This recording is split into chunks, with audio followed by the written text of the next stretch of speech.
Una sa lahat, sa pool sa video ang isang lalaking nagnakaw ng motorsiklo sa Paco, Maynila.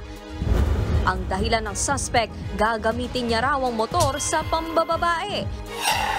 Ang buong detalye, abangan maya-maya lang. Magandang gabi, Pilipinas. Sa Frontline tonight, Pangulong Bongbong Marcos matapang ang mga binitawang salita sa kanyang makasaysayang talumpati sa Defense Summit sa Singapore. Binigyang diin ang karapatan ng Pilipinas sa mga pinag-aagawang teritoryo sa West Philippine Sea. The life-giving waters of the West Philippine Sea flow in the blood of every Filipino. We cannot allow anyone to detach it from the totality of the maritime domain that renders our nation whole. Vice President Sara Duterte namanhid na raw sa mga kinakaharap niyang issue sa politika. Dating US President Donald Trump iginiit na niluto ang hatol sa kanyang guilty dahil sa pamemeke ng business records. Trump nakakatakbo pa rin sa US election sa Nobyembre.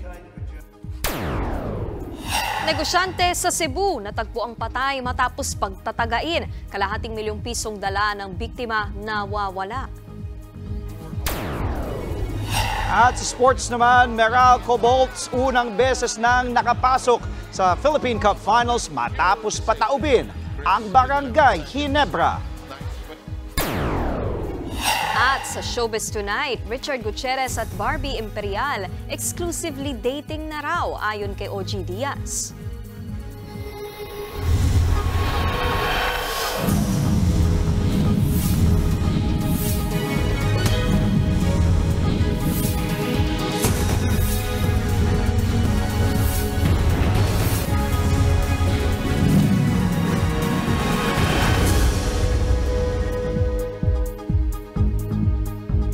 Matapang ang mga binitawang pahayag ni Pangulong Bongbong Marcos sa kanyang makasaysayang talumpati sa Defense Summit sa Singapore. Binigyang diin niya ang karapatan ng Pilipinas sa mga pinag-aagawang teritoryo sa West Philippine Sea. At live mula sa Singapore, nasa frontline ng balitang yan, si Gerard de la Peña. Gerard, ano ang pinakamahalagang sinabi ni Pangulong Marcos sa kanyang speech? Alam mo, Andre, gaya nga ng inaasahan ay sumentro ang talumpati ni Pangulong Bongbong Marcos sa kinakaharap na problema ng Pilipinas sa West Philippine Sea. Yan ang pambungad na talumpati niya dito sa taunang pagtitipon ng mga eksperto at lider sa larangan ng seguridad. Sa kanyang keynote speech, sa taunang Shangri-La Dialogue ng International Institute of Strategic Studies o IISS dito sa Singapore, unang binanggit ni PBBM na panahon pa ng mga kasilat Amerikano ay naitalaga na kung hanggang saan ang teritoryo ng Pilipinas. Pinagtibay pa ito ng mga kasunduan at batas katulad ng Treaty of Paris, Treaty of Washington at ng United Nations Convention on the Law of the Sea of UNCLOS. Nabanggit din ni PBBM ang mga arbitral award noong 2016 kung saan kinatigan ng The Hague ang claim ng Pilipinas sa West Philippine Sea. Ayon kay Pangulong Marcos, nakabase ang territorial claim ng Pilipinas sa international law at hindi sa imahinasyon lamang. Pero ang talumpati ni PBBM hindi lang tungkol sa Pilipinas at West Philippine Sea. May mga realidad daw ngayon na kinakaharap na nakakaapekto sa lahat. Una na rito ang rivalry o pagiging magkalaban ng China at ng US kung saan nakakaapekto na ito sa pagdidesisyon ng mga bansa at sa pangkalahatang seguridad. Binigyan din ni PBBM na hindi lang regional ang issue sa West Philippine Sea dahil daanan ito para sa kalakalan at ang sigalot dito ay maaaring makaapekto sa pandaigdigang ekonomiya. Sa question and answer naman, matapos ang kanyang talumpati, naitanong ng isang foreign correspondent kay PBBM kung ano ang magiging trigger o magiging dahilan para tawagin ng Pilipinas ang Amerika at gamitin ang Mutual Defense Treaty. Ang sagot ni PBBM, kapag may namatay na Pilipino nang dahil sa mga galaw ng China sa West Philippine Sea, mapasibilyan man ito o militar, ituturing daw ito ng Pilipinas bilang act of war na mangangailangan na ng tulong ng mga kaalyado nito. Pakinggan natin ang ilang naging pahayag ni Marcos sa IISS o IISS. So the lines that we draw in our waters are not derived from just our imagination, but from international law. We have on our side the 1982 UNCLOS and the binding 2016 arbitral award, which affirms what is ours by legal right.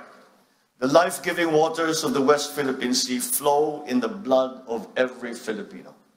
We cannot allow anyone to detach it from the totality of the maritime domain that renders our nation whole.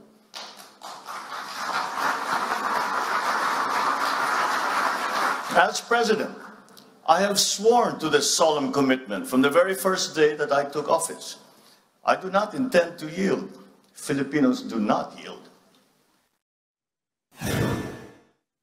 Andre, bukod kay PBBM, bukas naman ay nakatakdang magsalita rin sa naturang pagtitipon sina AFP Chief of Staff Romeo Browner Jr. at si Philippine Coast Guard Commandant Admiral Ronnie Hill Gavan. Ngayong gabi naman ay pabalik na dyan sa Pilipinas si PBBM. Andre. Live mula sa Singapore, maraming salamat, Gerard de la Peña.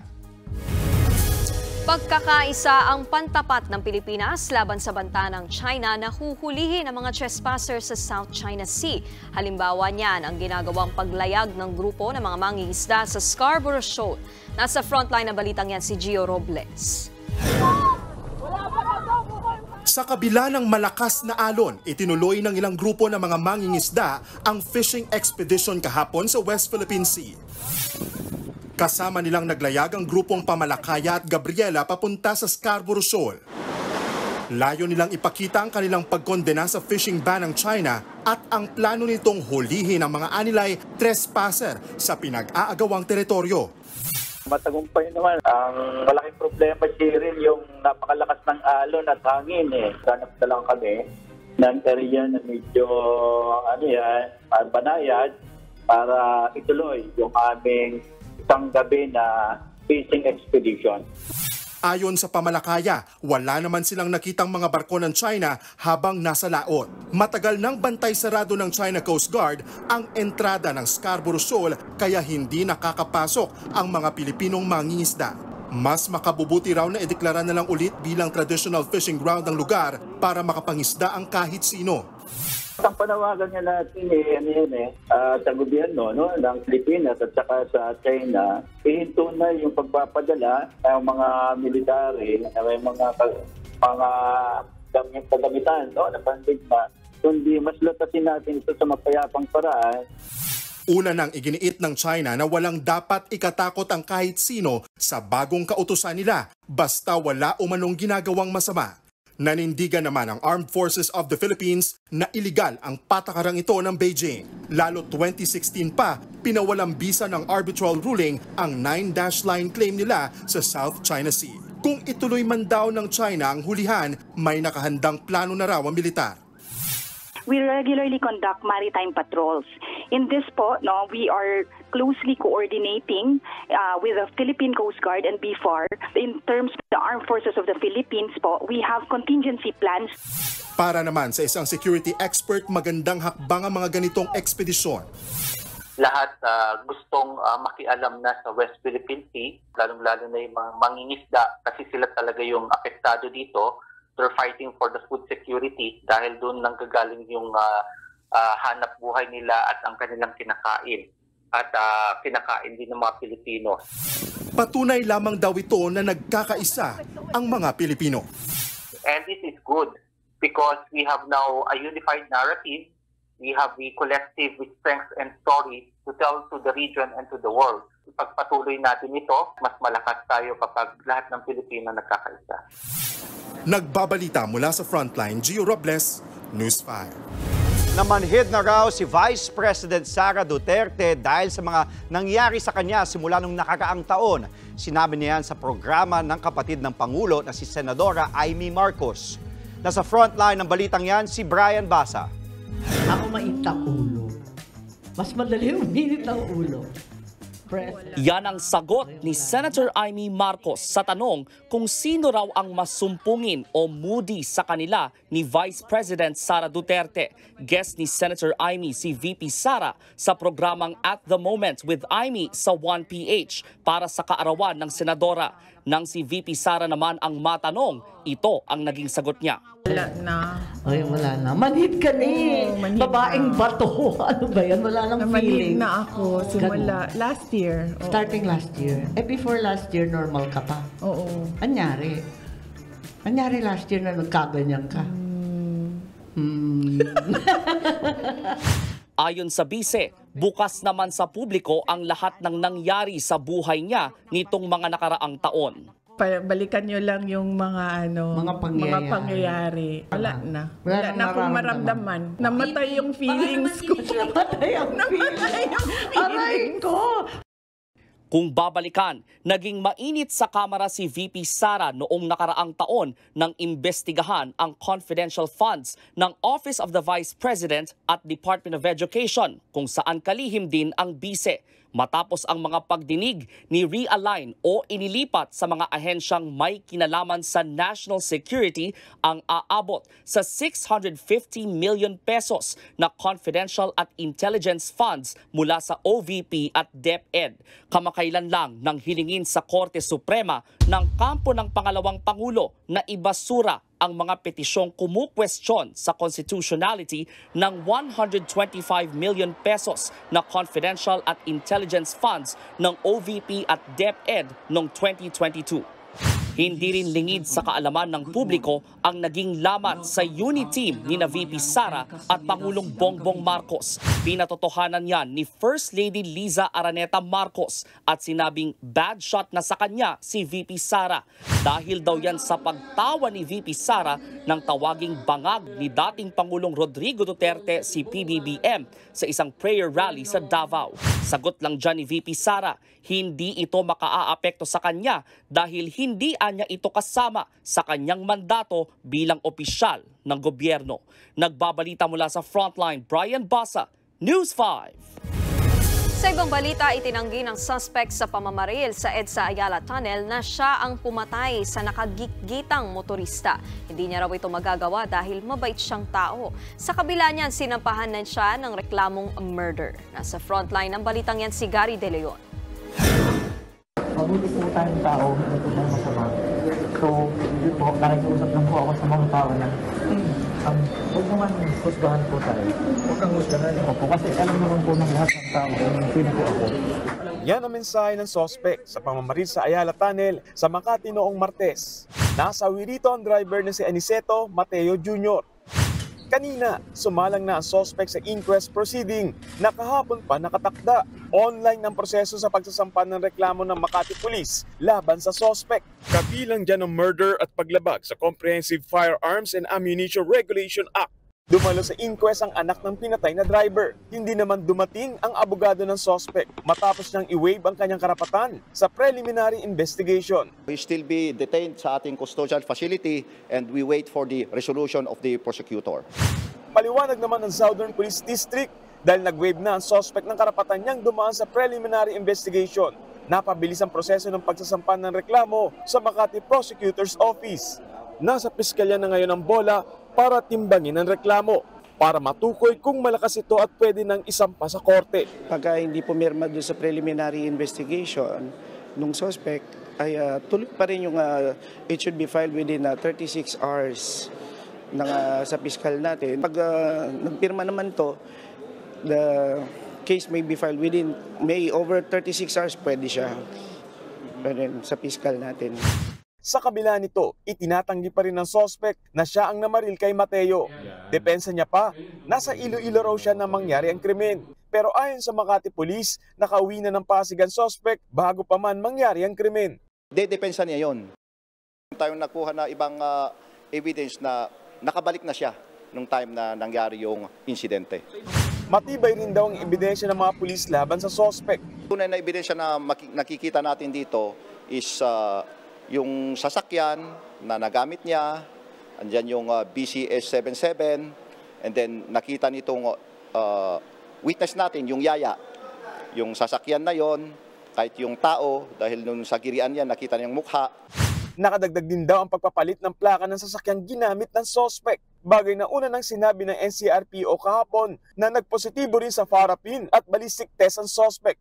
Nung pumunta tayo sa residence nito, at tiningnan natin, nakita natin na may kaparehas yung kotse na black na Mercedes-Benz na nakaparada dun sa harap ng bahay nila.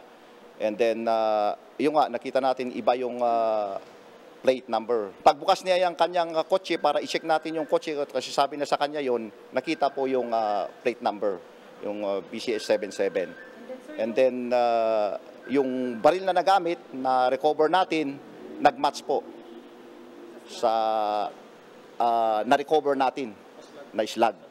Hindi naman nakikita ng Makati Police na may ibang kasama sa kotse ang suspect. Samantala, magsasampa naman ng bukod na reklamo ang Makati Police dahil sa paggamit niya ng mga peking plaka ng sasakyan. Ayon naman sa abogado ng suspect, magsasalita na lang daw sila sa isang press conference. Nagbabalita mula sa Frontline, Gary De Leon, News 5.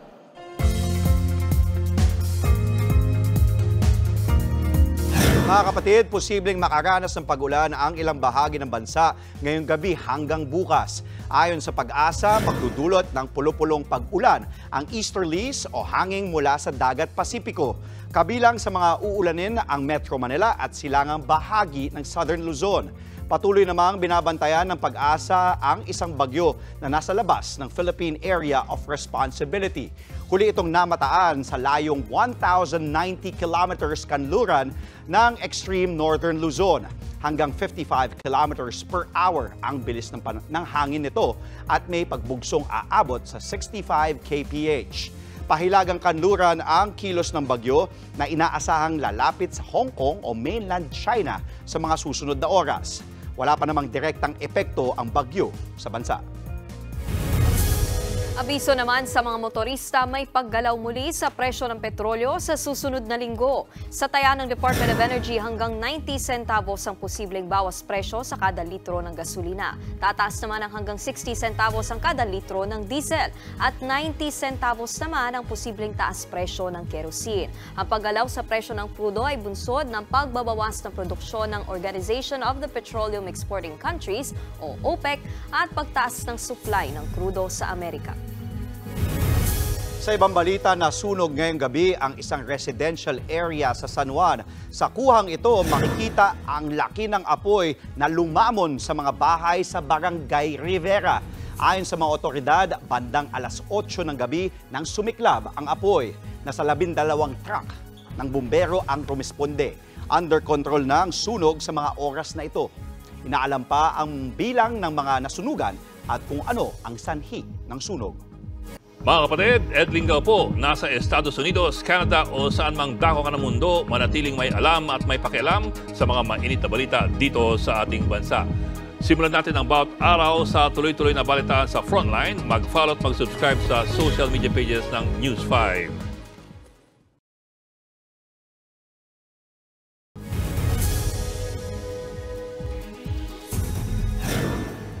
Patay matapos pagtatagain ang isang negosyante sa Cebu. Nawawala rin ang kalahating milyong piso ipambili raw sana ng biktima ng mga baka. Nasa frontline ng balitang yan si Jana Roa. Puno ng taga sa ulo at katawan si Leonardo Macario nang matagpuang nakahandusay sa tabi ng kanyang motor sa Dumanhog, Cebu kahapon ng umaga. Ilang metro lang ang layo riyan ng kanilang bahay kaya ang anak mismo ni Macario ang nakadiskubre sa kanya. Kita na niya na papa niya nakahilata na tapos akala lang niya ay natake kasi yung motor nakapark tapos ano lang ba pagtingin niya nakahilata na yung papa niya may malaking sugat na dito. Natagpuan sa crime scene ang isang itak na pinaniniwala ang ginamit sa pagpatay sa biktima. May nakita ring malaking piraso ng punong kahoy na iniharang sa daanan at nagsilbing bitag sa biktima. Inaambo siya ng kuwan. But ang ginagamit ay yung machete, yung locally known as lampas. Negosyo ng biktima ang pagbabuy and sell ng mga buhay na baka. Noong araw ng krimen, umalis siya sa kanilang bahay alauna ng madaling araw para pumunta sa bagsakan ng mga hayop. May dala siyang 500,000 pesos na pambili sana ng mga baka. Hindi na natagpuan ang pera kaya posible raw na hinold up ang biktima. Hinala ng mga pulis, minanmanan ng salarin ang kilos ni Macario. Kaya alam nito na tuwing Huwebes ng madaling araw, nakagawian ng biktima na pumunta sa bagsakan ng hayop. There's a possibility na kilala siya ng may perpetrator. We are backtracking all the CCTVs along the highway, sir, dahil may possibility na nagmumotorsiklo yung may perpetrator. So we are coordinating the establishment along the highway. Hindi rin isinasantabi ng mga pulis ang anggulong may matinding galit ang suspect sa biktima dahil sa brutal na sinapit niya. Paniniwala ni Irene na misis ng biktima. Palagay ko, kilala niya. Bakit ginanon siya agad nung ginamit na pangpatay? Gusto ko sana, sumigaw ko sana, panaginip lang ba?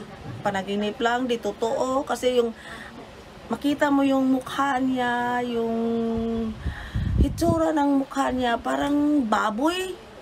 Ginanyan nila. Ang hirap tingnan, ang sakit-sakit. Dasal ni Irene, usigin sana ng konsensya ang pumatay sa kanyang asawa. Masakit? Naawa ko sa kanya. Kasi brutal yung pagkamatay. Grabe yung ginawa. Sana makonsensya ka. Anong kasalanan ng asawa ko sa iyo? Bakit ginanyan mo pagpatay? Nagbabalita mula sa Frontline, Janarua, News 5. Sa pool sa CCTV ang pagnanakaw ng motorsiklo sa Paco, Maynila. Ang tirador ng motor nagawa raw magnakaw para makapambabae. Nasa frontline ng balitang yan si Faith Del Mundo. Sa kuhang ito ng CCTV sa Figueroa Street sa Paco, Maynila nitong Miyerkules ng madaling araw, makikita ang isang lalaking tila may sinisilip sa bintana ng isang bahay. Ilang saglit pa, dumaan ito sa isang sulok. Hindi na nahagip ng CCTV pero ayon sa pulisya, pumasok na raw ang suspect sa bintana ng naturang bahay at saka kinuha ang susi ng isang motorsiklo. Sa mga sumunod na kuha ng CCTV, makikitang nakasakay na ang suspect sa motor na nakaparada sa labas ng bahay. Napaandar niya ito gamit ang ninakaw na susi sabay takas. Sa follow-up operation ng mga pulis kahapon, nahuli ang motor napper sa Santa Ana sa Maynila. Nabawi rin ang ninakaw niyang motor. Ayon sa pulisya, dati nang nasangkot sa ibang krimen ang suspect. Itong tao na ito ay miyembro ng Bahala na Gang at may previous case na rin siya at nahuli na rin siya sa kaso ng illegal gambling. Inamin ng suspect ang ginawang pagnanakaw. Ang dahilan niya? Nakikita sa tropa ko, ma'am eh. Kasi yung tropa ko lahat sila nakamotor eh. Ano yung dahilan kung bakit mo kinuha yung motor? Kung ba na pababae, pang ano, best bebenta namin. Pangarid siya kanila, ma'am. At yaya siya inuma, ma'am. Nakakulong na ang suspect at maharap sa reklamong carnapping. Nagbabalita mula sa Frontline, Faith Del Mundo, News 5. May unang kaso na ng namatay sa bansa dahil sa vape. Ayon sa Department of Health, isa itong 22-year-old na lalaki na araw-araw na nagve-vape sa loob ng 2 taon. Inatake raw sa puso ang biktima. May 6 na kaso rin ng lung injury sa bansa na may kaugnayan sa e-cigarette. Una nang ikinabahala ng DOH ang pabatang gumagamit ng vape. Ngayong World No Tobacco Day, nananawagan ang mga eksperto na higpitan ang mga kabataan sa pagve-vape. Sa kasalukuyang vape law sa bansa, bawal bumili o gumamit ng e-cigarette ang mga 18 years old pababa.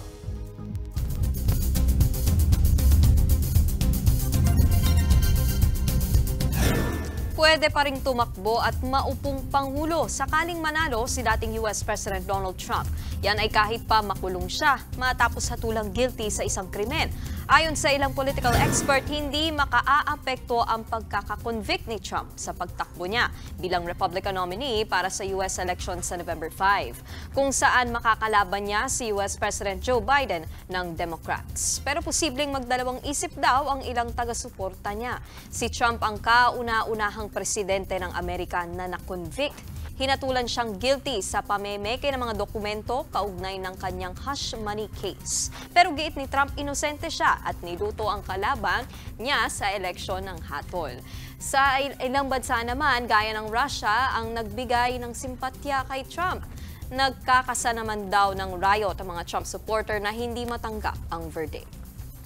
Mga kapatid, Mean Los Baños po. Nasa Europa o saan mang dako ka ng mundo, manatiling may alam at may pakialam sa mga maiinit na balita dito sa ating bansa. Simulan natin ang bawat araw sa tuloy-tuloy na balitaan sa Frontline.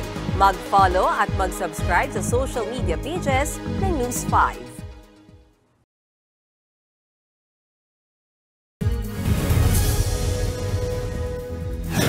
Pinagbantaan ng hindi pa nakikilalang salarin ang isang guro sa Bukidnon. Ang dahilan niyan, ang pambabagsak daw ng guro sa kanyang estudyante. Nasa frontline ng balitang yan si John Aroa. 3 taon nang nagtuturo sa isang community college sa Don Carlos, Bukidnon ang English teacher na si John Warfericari. Siya raw ang klase ng guro na palakaibigan sa kanyang mga estudyante. Hindi lang po ako teacher sa kanila. Like, minsan po, I'm advisor or parent to them. Like, I will always tell them na to finish school, something like that po. Kasi mostly po ang mga students namin dito ay self-supporting po. Like, hindi talaga, like, but good thing because we have a TES and we have scholarship. Kaya hindi raw makapaniwala ni Teacher John na makatanggap siya ng chat sa Messenger mula sa hindi nagpakilalang sender. Sa lingwaheng Bisaya, nabanggit ng anonymous sender ang tungkol sa umano'y pambabagsak ni Teacher John sa kanyang estudyante. Kasama nito ang paratang na hindi naman daw nagdidiscuss o nagtuturo sa Teacher John at may gana pa umanong mambagsak. Ang kasunod na chat, nagbanta na ang sender sa guro. Binigyan ng 3 hanggang 4 na araw na palugid sa Teacher John para ipasa ang ibinagsak niya. At kung hindi, posible raw na may mangyari sa guro habang nasa daan. When I read the message po, I'm really hurt. Like, paano masasabi ng mga estudyante na gano'n po, na I'm very considerate of them, knowing that like I'm very considerate po, ma'am. Like, I'm very like I would always tell them na why they have that kind of grade. Like that, I'm very transparent when it comes to my grades. So I don't understand why they have to tell me that kind of way and threatening me. Sinubukang i-trace ni Teacher John at kanyang mga kaibigan ang sender pero bigla lang nawala ang social media account ito. Nagpa-blotter na rin ang guro. Ipinost din ni Teacher John sa social media ang screenshots ng natanggap niyang pagbabanta. Umani ito ng samot-saring reaksyon. Ayon sa Teachers Dignity Coalition, seryosong banta ang kinakaharap ni Teacher John. Marami raw guro ang nakakararas nito. Hindi ito pwedeng ipagwalang bahala. Po hindi yan biro. No? At syempre, apektado din dyan yung status no, yung stature no ng ating mga guro no na supposedly ginagalang, di ba? At yung pagbibigay naman ng grade no, yan ay prerogative no ng ating mga teacher. Yung grade no ng mga bata ay o ng mga mag-aaral, sila yung gumagawa. Dapat daw matutunan ng mga estudyante na maging masigasig sa pag-aaral para hindi bumagsak. Sa pakikipag-ugnayan ng News 5 sa Don Carlos Municipal Police, sinabi nilang iniimbestigahan na nila ang mga naturang pagbabanta kay Teacher John. Nagbabalita mula sa Frontline, John Aroa, News 5. Dodoblehin na ang teaching allowance ng mga guro sa mga pampublikong paaralan. Nakatakdang pirmahan ni Pangulong Bongbong Marcos ang Kabalikat sa Pagtuturo Act. Sa ilalim niyan, magiging 10,000 pesos na ang kasalukuyang 5,000 pesos na taunang allowance ng mga guro. Kapag naging ganap ng batas, sisimula ng pagbibigay ng mas mataas na allowance sa 2025. Isinumite na ng Kongreso sa Malacanang ang aprobadong bersyon ng panukalang batas noong May 3. Ikinatuwa naman yan ng Teachers Dignity Coalition, pero panawagan nila taasan din ang sahod ng mga guro. Ang amin po hinihiling sana ay aksyonan din yung panawagan namin para doon sa substantial no, na aumento sa sweldo ng ating mga guro. No, dahil kahit pa po sabihin natin ano, na nagbigay ng karagdagang 1,000 o karagdagang 500 no, lalabas per month no, for our teachers no, ay maliit pa rin po ito.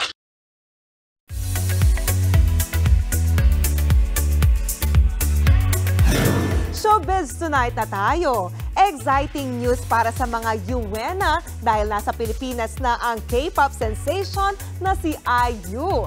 Para yan sa kanyang Her World Tour na gaganapin sa Philippine Arena bukas. Mainit siyang sinalubong ng Pinoy fans sa airport kagabi. Namigay para siya ng snacks from Korea. 2019 nang huling mag-concert sa bansa si IU. Nag-abiso naman ang pamunuan ng NLEX sa mga manonood ng concert na dumaan sa Ciudad de Victoria exit. Tiyakin din daw na sapat ang balance ng RFID. Asahan daw ang mabigat na lagay na trapiko sa NLEX bukas dahil sa dami ng mga pupunta sa concert. Hanggat maaari, dumaan muna sa mga alternatibong ruta. Exclusively dating na raw sina Richard Gutierrez at Barbie Imperial ayon kay OG Diaz. Pero wala raw kinalaman si Barbie sa hiwalayan ni Richard at Sara Labati. Narito ang report. Kumpirmado, exclusively dating na sina Richard Gutierrez at Barbie Imperial. Yan ang revelasyon ng talent manager na si OG Diaz. Galing daw sa isang very reliable source ang impormasyong nasa dating stage na sina Richard Gutierrez at Barbie Imperial. Paglilinaw ni Mama Ogs, walang overlapping na naganap dahil noong isang taon pa raw hiwalay sina Richard at Sara Labati at co-parenting na lang sa kanilang dalawang anak. Ngayong taon lang daw nagkapalagayan ng loob sina Richard at Barbie. Umugong ang isyong nagkakamabutihan ang dalawa nang makita silang magkasama sa South Korea. Kumalat din ang workout bonding pictures ni Richard at Barbie. May nag-viral din picture ni Sara na may kadate raw siya sa Hong Kong pero itinanggi niyang nanliligaw ito sa kanya. Nagsampa naman ng reklamong cyber libel ang aktor na si Dominic Roque laban sa showbiz columnist na si Christopher Min. Kaugnay ito ng mga umano'y malisyosong pahayag noon ni Nay Christie sa kanyang YouTube channel tungkol sa hiwalayan ni Dominic at fiancé nitong si Bea Alonso. Sa ipinadalang mensahe ni Nanay Christie sa News 5, karapatan daw na kahit sino na maghain ng kaso. Nasa piskalya na raw ang laban at ang huhusga sa asunto. Una nang nagsampa ng reklamong cyber libel si Bea laban kay Christopher Min. Bloom, mag-ingay! Kasama ang P-pop group na BINI sa first wave ng performers sa gaganaping Pride March this June.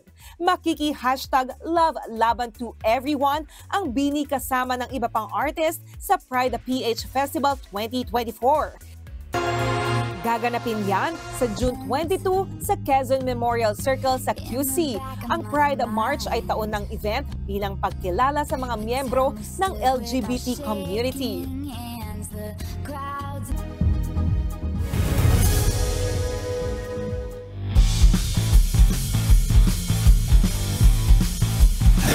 Sa unang pagkakataon, nakapasok ang Meralco Bolts sa finals ng PBA Philippine Cup matapos silang pataubin ang Barangay Ginebra. Sa do-or-die Game 7 kanina, lamang pa ang Ginebra sa first quarter.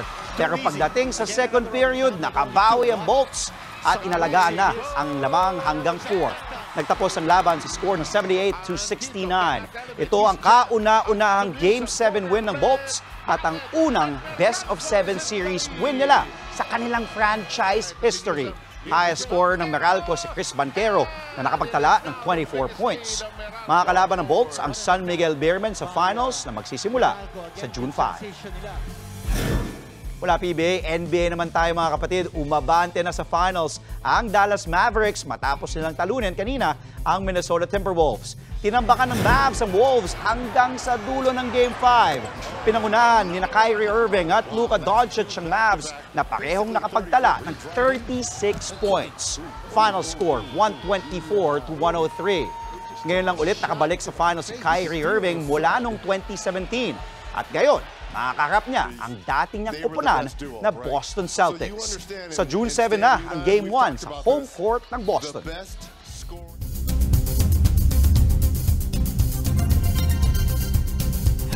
Naging buwis buhay ang paglilinis ng mga bintana sa isang gusali sa China. Sa video na ito, makikitang parang lumilipad ang mga trabahador. Nakasabit sila sa mga kable habang dinuduyan ng malakas na hangin at bahagyang pag-ulan. Ayon sa Beijing Meteorological Bureau, nakaranas ng malakas na bugso ng hangin ang ilang bahagi ng syudad kahapon. Wala namang detalye kung may nasaktan sa nangyari.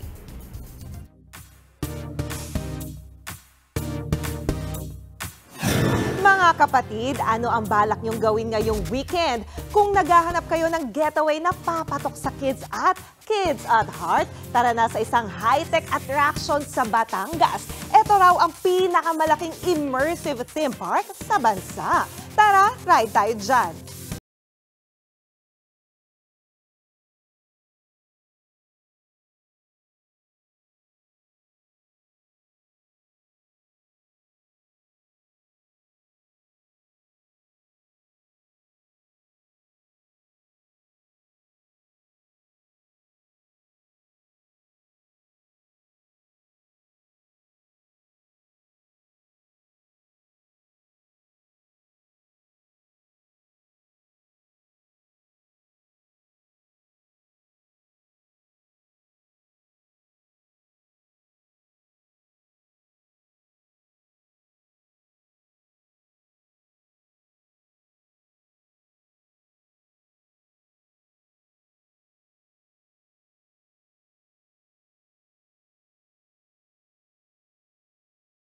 Nabasag or nabutas talaga, no?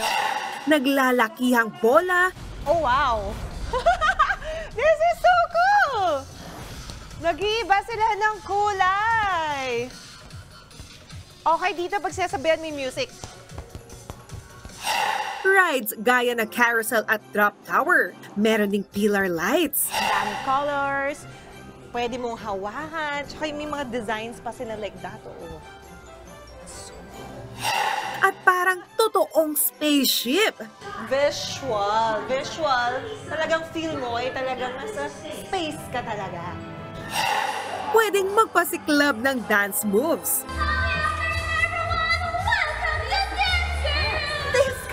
Let's go! I love the energy! At maglaro sa pool ng rubber duckies. So, ako lang talaga naglalaro. Pero masaya to mga kapatid. Maganapan tayo ng ducks dito. Our next stop, ang Castle Studio. May simulated flood experience. Galing ng concept nila. Parang nakakatakot no? Yung music nila parang pa-horror na rin tayo dito. Pero galing tingnan nyo mga kapatid.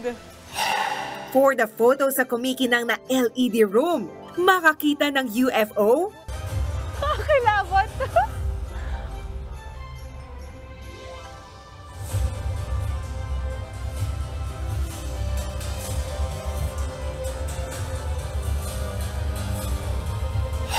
Umaura-aura sa optical illusion.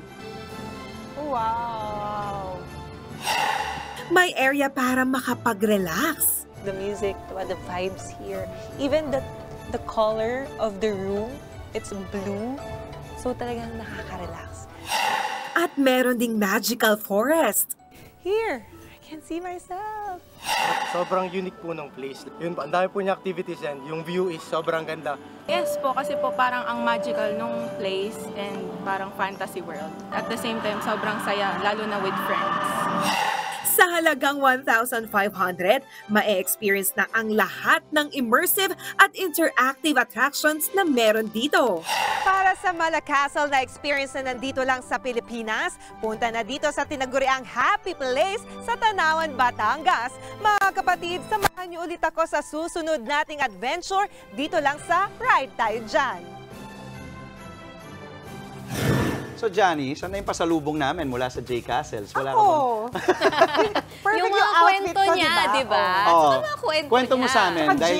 So, gaano kalayo? Para sa mga kapatid natin, sa pambuong pamilya, di ba, na gustong bumiyahe, weekend, mga gaano kalayo? Palagay natin mula sa... Saan? Sa Tanawan, di ba? Sa Tanawan, Batangas. So, an hour to an hour and a half. Pwede na. Pwede. And worth it naman. Super worth it. Kita nyo naman. Nakita nga namin yung mga pailaw eh. Oo, sa 1.5 na yun, dalawang malalaking castles na yun. At each room, iba-iba yung makikita mo, mahawakan mo, di ba? So, hindi, maganda talaga, ang dami mo nakita at nagbubukas ng 11 a.m. Yes. Okay, pasok na pasok. Weekend na para sa mga kapatid natin na gustong pumunta, dali ng mga bata. At yan po ang 45 minuto ng paghimay sa mga mahalagang headlines. Balitaan at diskusyon para sa paghubog ng matalinong opinyon.